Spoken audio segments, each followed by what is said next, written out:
Wanita bernama Heni Nur Aini, 30 tahun, mengungkapkan pengalamannya melahirkan tanpa hamil. Heni adalah istri Erik, 38 tahun. Keduanya warga desa Mandalasari, Kecamatan Puspahyang, Tasikmalaya.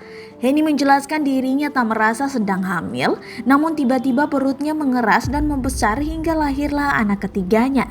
Diceritakan Heni, peristiwa itu terjadi pada Sabtu 18 Juli 2020, sekitar pukul 21:30 waktu Indonesia Barat.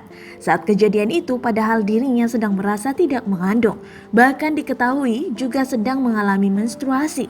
Tapi secara tiba-tiba merasakan sakit perut bagian kanan. Sesaat kemudian disusul perutnya mengeras dan membesar. 1 jam kemudian melahirkan anak ketiganya. Saya kaget sekali atas kelahiran anak ketiga ini karena tidak tahu sedang hamil, sekarang juga tengah menstruasi, katanya Senin 20 Juli 2020. Setelah merasakan kontraksi hebat pada perutnya itu, 1 jam kemudian ia melahirkan seorang anak laki-laki dengan selamat dan dibantu bidan desa setempat.